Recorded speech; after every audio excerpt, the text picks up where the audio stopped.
Assalamu alaikum. Assalamu alaikum. Wa alaikum assalam wa rahmatullah. So, basically, I had a discussion with a friend a few days ago, and we had a discussion about the Cosmological argument and the contingency argument. And then he said something that I have never really heard before. He said, like, if A was the universe and it was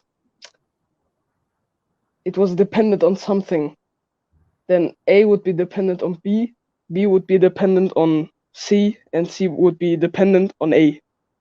It's like a closed ecosystem, and that way there's not an infinite being needed to be dependent on.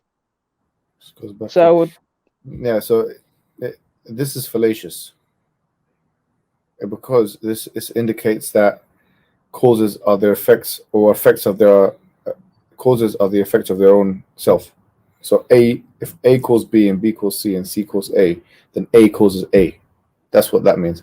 That goes back to your famous line. It's like a mother giving birth to herself. Yes. Also, if it depends on what theory of causality that you talk about, if they're following like a kind of standard colloquial understanding or a popular understanding, then what it means is that the effect causes the cause. That's what they're saying. Yeah, that's right. But the other thing you need to realize, even if it's a closed ecosystem, it makes no difference because it's still dependent. Because it's you have to understand something called the principle of dependency. The principle of dependency is that dependent things, when they're put together, they're always going to make up dependent wholes. So contingent individual things, bringing them together, even to create a kind of ecosystem, they still are dependent and contingent themselves. This is called the principle of dependency. And the onus of proof is on the one making the challenge. They need to say, no, contingent things, particulars, individual things can make up necessary independent wholes. Well, they need to justify that. And there is no philosophical or empirical realities or references that they could even provide to even suggest such a thing. So it's called the principle of dependency, that contingent things or dependent things always make up contingent or dependent wholes. Okay, so that's an easy way of looking at it as well. Another thing is that causation is separated from dependence. So if Yes. they say A causes B and B causes C and C causes A, that's a relational causality. And so when we say dependence, it's not that A has to equal B and B equals C and C equal A, is that A has to continually maintain B and C. Does that make sense? So A has to maintain itself. And if you say A maintains itself, it's independent. Therefore, A is God. Yeah, well, it's an independent.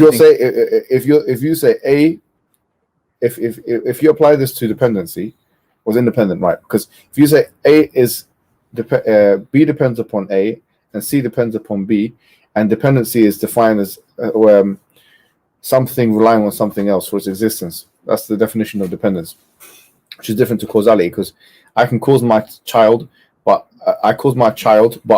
he doesn't depend on me. Yes. I cause my child, I die, the child lives on. I build a house, I die, the house is continual, it's in existence. So if you say A cause and also B is dependent upon A, and C is dependent upon B, and C is dependent, or A, B, C, or A is dependent upon, or C is dependent upon A again, then what you're effectively saying is A is independent. And then you've actually capitulated to our argument. Yes. And so therefore, it depends on how the questioner formed the question. If you formed it in a way with regards to equating causality or causal relations or the ecosystem as a sum of contingent things, then the principle of dependency is an answer.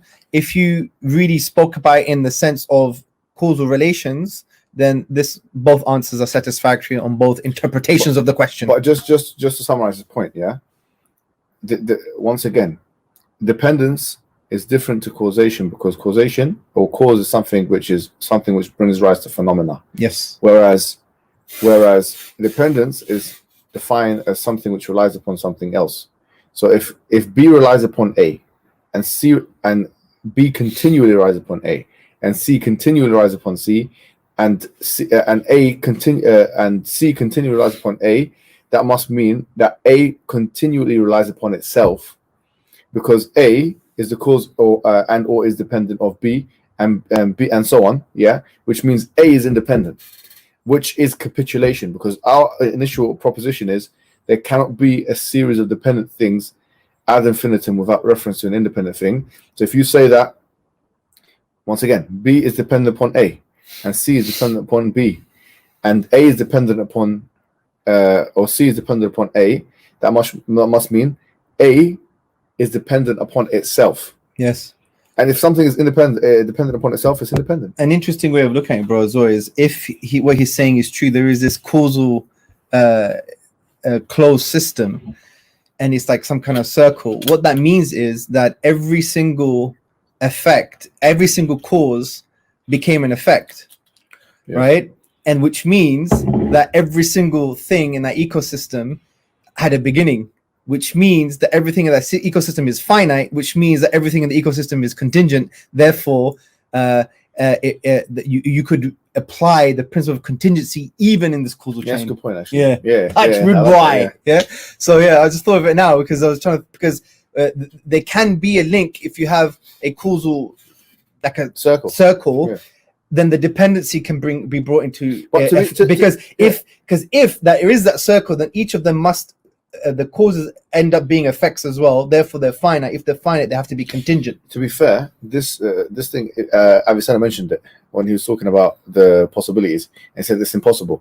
And when he said that, no one after him actually did challenge that. Yeah. Like no one makes this argument in the literature. The only thing close to this argument in the literature is what is referred to as retrocausality, the grandfather paradox, which I've made a video on. Actually, you can check it out. But it's on your channel, yeah. Yeah, it's on my channel. Okay, brilliant.